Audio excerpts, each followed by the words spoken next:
Olá, meus queridos, eu sou o Thiago e bem-vindos de volta ao Cinema Estranho.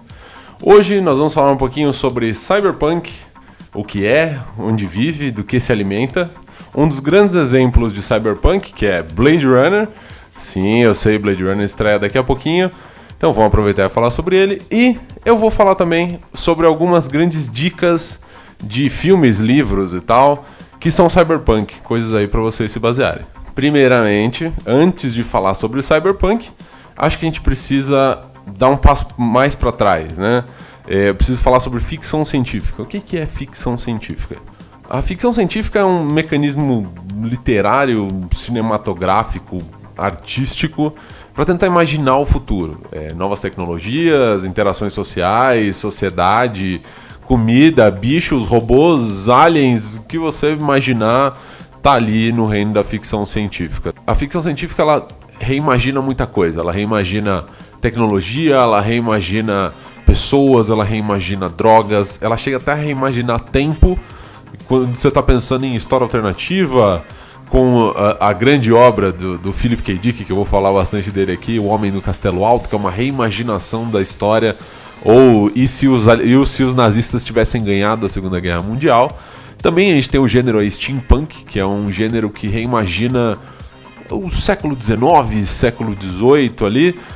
Se a gente tivesse descoberto, sei lá, computadores, robôs, etc e tal, a partir do vapor e tecnologias mais antigas. Mas no fundo, a ficção científica, né, quase tudo que você está falando, quando você está falando de ficção em geral, o objetivo é sempre falar sobre a humanidade, sobre a sociedade, fazendo críticas, tentando entender, fazer você pensar um pouco sobre quem é você, onde você está inserido, o que é o seu grupo social, o que é ser humano, aonde a ciência pode levar a gente, onde a ciência não pode levar a gente, religião, fé, espiritualidade, tudo pode ser discutido pela ficção científica e provavelmente foi em algum momento. Alguns exemplos aqui. As duas maiores ficções científicas, duas maiores sagas de ficção científica já criadas, Duna de Frank Herbert e Fundação de Isaac Asimov. São livros maravilhosos, são vários livros, tá? Das duas sagas eu recomendo os 3 primeiros livros, tá? Tanto da Fundação quanto do Duna, eles têm 6 a 10 livros aí, dependendo de qual das duas você escolher. Os 3 primeiros ali são redondinhos, tá? As duas se passam a milhares de anos de distância de hoje em dia. E elas sempre buscando aí... A gente já tem colônia espacial, a gente já tem robô, inteligência artificial, viagem interestelar. Muita coisa acontece, tá? Você tem raças que nem se lembram mais onde é a Terra, o que é a Terra, de onde vêm os humanos. Tem um império intergaláctico. Nas duas tem impérios intergalácticos, tá? Uma mais industrializada, outra mais feudal, mas as duas têm impérios intergalácticos. As duas falam muito de política, religião, crença, ciência, as distâncias que o ser humano está disposto a ir ou não, né? As brigas entre o ser humano, analisa a sociedade, analisa grupos sociais, analisa pessoas. Então, são 2 temas muito, muito profundos. Ou seja, por mais que se passem milhares de anos, o ser humano ainda é o ser humano, a humanidade ainda é a humanidade. Então, a ficção científica, ela funciona meio que uma maneira de você olhar para o futuro, até olhar para o passado reimaginado, coisas assim, para tentar entender hoje em dia, tentar entender onde que a gente está, quem a gente é, o que a gente faz, né? O que faz um ser humano, no que a gente acredita, no que a gente gosta, no que a gente odeia. Esse é um resuminho básico aí do que é ficção científica, tá? Podem me criticar, pode falar que eu tô saindo aqui, tô reduzindo e tal. Gente, eu não tenho 3 horas, eu tenho pouco tempo aqui pra falar pra vocês, né? Não quero ficar gastando 1000 horas falando sobre o que é ficção científica. Mas vamos lá, avançando. Cyberpunk. Cyberpunk é um subgênero, tá? O ficção científica aí tem centenas de gêneros. Hoje em dia o Cyberpunk tem uma série de gêneros dentro dele. Mas o Cyberpunk você consegue reduzir ele a uma frase simples. Em inglês, high tech, low life. Ou em português, alta tecnologia, pouca vida. Algo assim. É uma forma de você dizer que no universo Cyberpunk você tem a tecnologia super mega avançada. A gente tem robôs, androids, carros voadores, viagem interestelar, colônias espaciais. mas o ser humano e a sociedade vive basicamente no lixo. É assim, as pessoas, elas vivem em meio à sujeira, elas vivem amontoadas em espaços pequenos. Você tem ali uma mistura gigantesca de culturas, é uma globalização generalizada. Então, se você vê qualquer obra cyberpunk, você vai ver uma fusão cultural muito grande. Então, não existe mais essa coisinha de tipo, eu sou de tal país, você é de tal país. Não, o mundo é uma coisa só. Não tem mais essas barreiras, né? Todo mundo se mistura com todo mundo, mas as pessoas vivem numa situação de pobreza. Elas são tratadas como insetos, como porcaria, e quem comanda a sociedade são as grandes empresas, são as grandes corporações. Pensa no seguinte: como é que a gente vai estar socialmente daqui 30 anos, por exemplo? Tá? Hoje estamos aqui, 2017, se você está aí me assistindo 30 anos no futuro, deixa um comentário, vai que eu tô vivo ainda, não sei o que aconteceu daqui 30 anos. Então, como é que vão estar as empresas tipo Google, Apple, Facebook, Microsoft? Eles hoje em dia, aqui em 2017, eles já têm a mão deles em quase tudo, tá? Tô falando aí de agricultura, a viagem espacial, eles passam ali no meio. Uma dessas empresas que eu falei tá ali enfiada no meio. Como é que vai ser daqui 30 anos? Essas empresas, elas são maiores do que países, por exemplo. Elas não... Se você cria um problema para o Google, para o Facebook, etc e tal, não é exatamente difícil para eles simplesmente falarem: então ok, vou pegar e vou me realocar em outro país. Ou, as suas leis não se aplicam a mim porque a minha sede fica, sei lá, na China, minha sede fica na Nova Zelândia, minha sede fica na Holanda, que seja. Então, elas ficam meio fora de legislação, de jurisdição, coisas do gênero. Então, como é que é daqui 30 anos, quando elas são ainda mais poderosas, têm ainda mais dinheiro? Que governo consegue mandar nessas empresas? Que prefeitura vai poder brigar com o Facebook, por exemplo? Que governo do estado pode brigar com o Google e assim por diante. E essas empresas, como elas criam meio que um governo próprio, né? Elas tratam o mundo e as pessoas do jeito que elas querem. As pessoas são vistas como insetos, né? Elas são nada atrapalhando ali o caminho da grande empresa, do que a empresa quer, da grande maquinação dela. Então, as pessoas ficam reduzidas a nada, mas como tudo avança muito rápido tecnologicamente, as pessoas têm muito acesso à tecnologia. Só que elas não têm acesso à qualidade de vida. E isso é cyberpunk, tá? Essa situação em que você tem muita tecnologia, muita interação com robôs e tal, mas você não tem qualidade de vida. A sua vida é bem tranqueira, então você às vezes procura fugir ou você se adequa, ou é uma situação de solidão e tristeza profunda. Cyberpunk é um reino muito rico aí para histórias. E uma dessas grandes histórias é Blade Runner. Se você nunca viu Blade Runner, eu já recomendo aqui, logo de cara, tá? Assista Blade Runner, é uma obra muito importante. Foi um fracasso comercial quando foi lançado, mas é uma obra super, mega, hiper importante quando você está falando de ficção científica, quando você está discussão social, o que te faz ser humano. Tem todo um pano de fundo filosófico em cima de uma grande história de detetive. Ele é baseado num dos contos, né, do meu autor de ficção científica favorito, que eu já mencionei aqui, Philip K. Dick. E o conto se chama Androides Sonham com Ovelhas Elétricas? É uma pergunta, tá? Eu admito que Blade Runner é um título muito melhor, vai chamar a gente pro cinema do que você colocar um título no seu filme de Androides Sonham com Ovelhas Elétricas? Essa pergunta faz sentido quando você lê a história, tá? Ou quando você assiste o filme, algo do gênero. Num título normal não vai fazer sentido nenhum. Blade Runner também não faz sentido nenhum. É tipo um corredor com lâminas. Não tem muito sentido, mas é um nome que soa bem, é um nome legal. O filme conta a história do Deckard, aí feito pelo Harrison Ford, né? Um dos grandes papéis do Harrison Ford, que é um Blade Runner. O que é um Blade Runner? Ao contrário do subtítulo em português, que é Blade Runner, o caçador de androides, o replicante, né, que é o que o Deckard efetivamente caça, né, vai atrás, não é um androide, tá?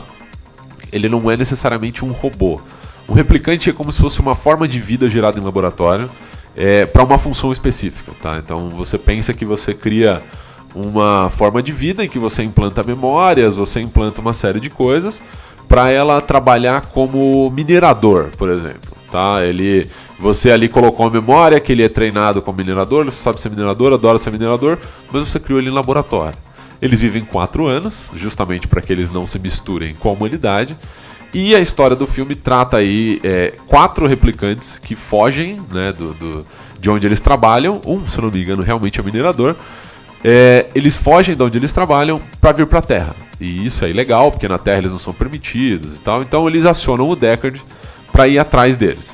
Uma das grandes armas aí do Deckard no filme é um negocinho simples que chama Test Voidkampf, que é um teste que ele usa ali com câmeras nos olhos, medindo pressão arterial, uma série de coisas, tira uma série de medidas ao mesmo tempo, com uma maleta muito legal, que é feito para testar a reação emocional. Então ele faz uma série de perguntas, algumas muito malucas. Por exemplo, você é convidado para um jantar na casa de um grande amigo seu e o prato principal desse jantar é um cozido de cachorro. E aí, assim, um ser humano, né, real nesse caso, provavelmente teria uma variação entre confusão e nojo. O problema do replicante ele não tem esse padrão emocional para responder, então ele não consegue responder adequadamente. E esse é o truque do teste Voidkampf. A missão do Deckard é encontrar esses 4 replicantes e aposentar eles, porque eles não usam a palavra matar, porque justamente eles não veem os replicantes como pessoas. E entre os replicantes ali que o Deckard vai caçar, um deles vou tentar lembrar todos aqui enquanto eu gravo, tá? Um é minerador, a outra é assassina, um é um androide, ó, o vício. Um deles é um replicante de combate e outra é uma replicante de modelo de prazer. Vamos pôr aspas aqui, um modelo de prazer, para não falar que é uma prostituta. E eu paro basicamente por aqui com a minha sinopse, tá? Se você não viu o filme, fica aí a dica, assista, vale muito a pena. O filme, ele, a partir do momento, quase desde o início, né? Ele é um filme noir. Pra quem não sabe, um filme noir são aqueles filmes clássicos de detetive, preto e branco, quase que necessariamente em preto e branco, em que você tem um detetive desiludido com a vida, né? Ele é irônico, ele é um cara solitário que acaba se envolvendo num problema muito maior do que ele imaginava. E esse é o caso do Blade Runner aqui, né? O personagem do Deckard, ele é empurrado nessa trama que acaba sendo muito maior do que ele tinha calculado. É um filme lento, tá? Isso eu até conversei recentemente com amigos e me falaram, pô, é um filme lento, tem dificuldade. Eu falei, eu também tive, tá? Blade Runner é um filme que o começo dele ali, especialmente, ele é muito lento, porque a construção é muito lenta. Filme noir normalmente tem isso, tá? Ele leva tempo para construir o mistério, leva tempo para construir a ação final, né? E o Blade Runner, ele acaba compensando isso bastante. Apesar de ser muito lento, a discussão filosófica e o tema estão sempre ali cutucando você. O tempo todo o filme ele tá trazendo essa discussão filosófica, que é o centro do Blade Runner, que é o que é ser humano. O que faz um ser humano ser humano? É emoção, é sensação, é memória. Se você tem um replicante ou um robô, que seja, que consegue emular, né? Não vou simular, eu vou emular perfeitamente uma emoção, uma sensação, uma memória. Ele é humano a partir de agora?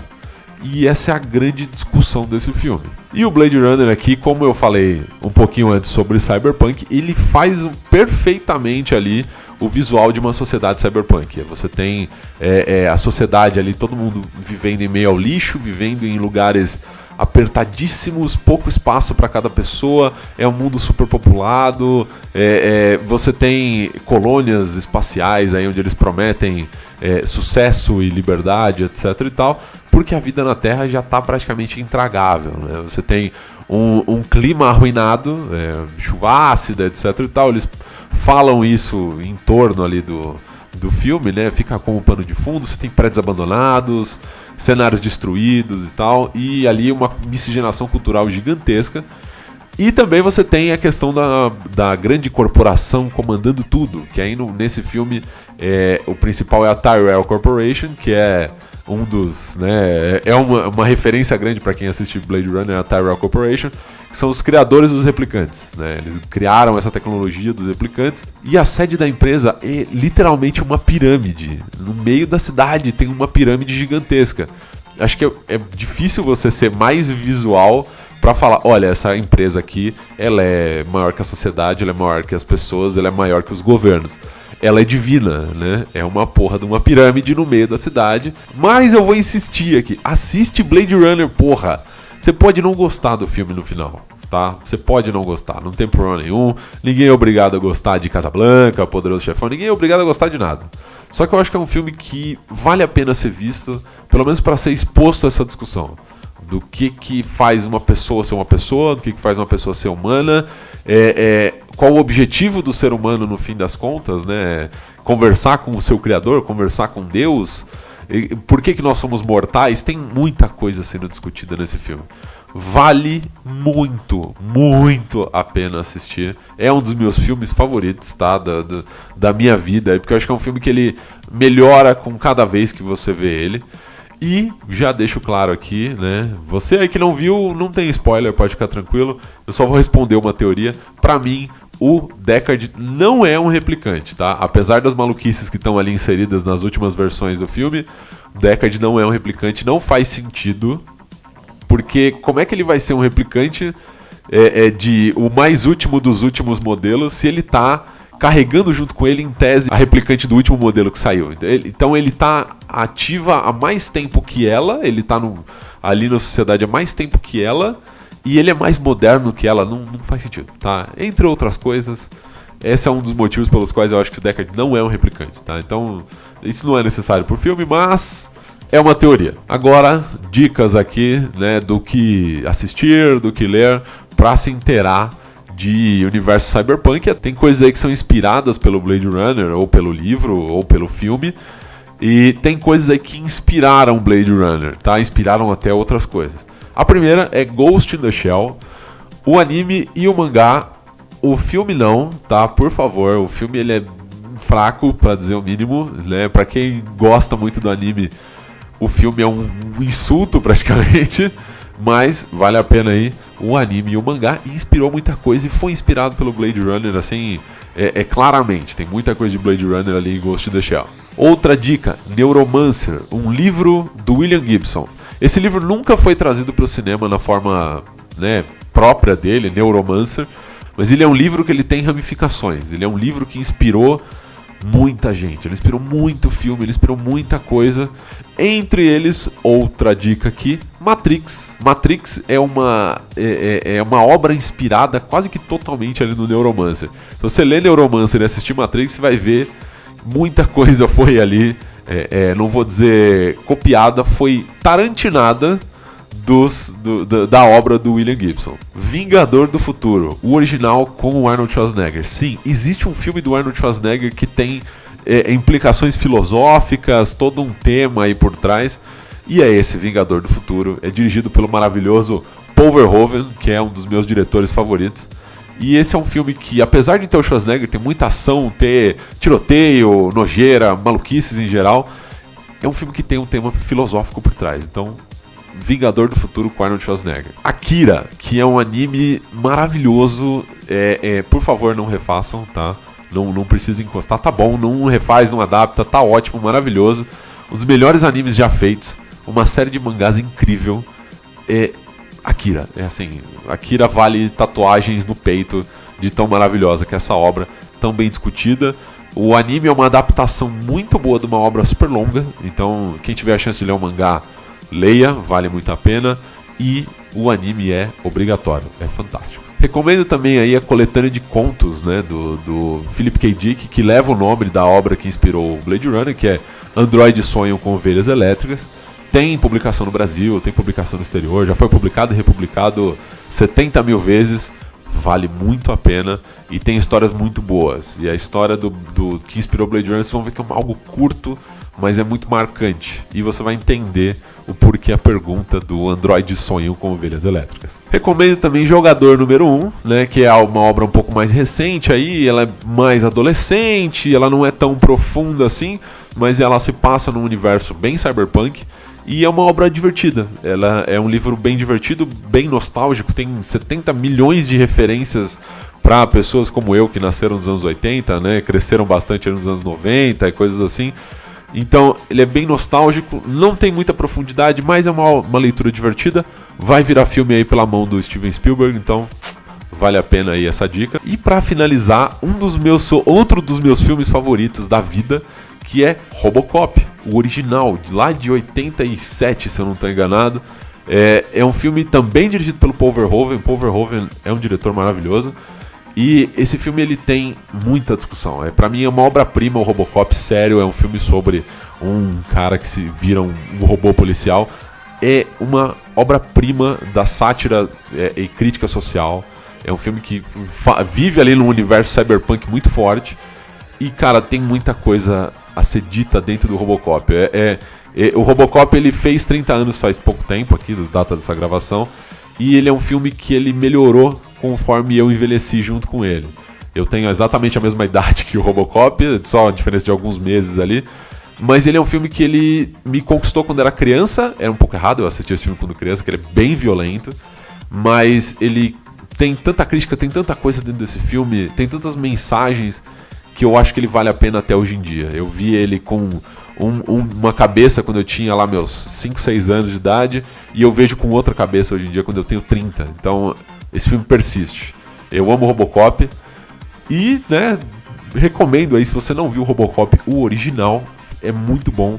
O novo, ele não é um crime, mas ele também não é um filme excelente, então ele fica no pior lugar possível, que é o meio do caminho, que você vê e esquece logo em seguida. Então, veja o original, só o primeiro, tá? Não precisa ver o 2 e o 3, não são tão bons assim. Então é isso, eu espero que vocês tenham gostado, eu falando aqui sem parar sobre cyberpunk, ficção científica, Blade Runner, Robocop também. Não se esqueça de curtir e compartilhar esse vídeo, assinar o canal se você ainda não assinou, clicar ali no sininho e tudo mais para receber as notificações. E, como sempre, até a próxima aí, bom filme!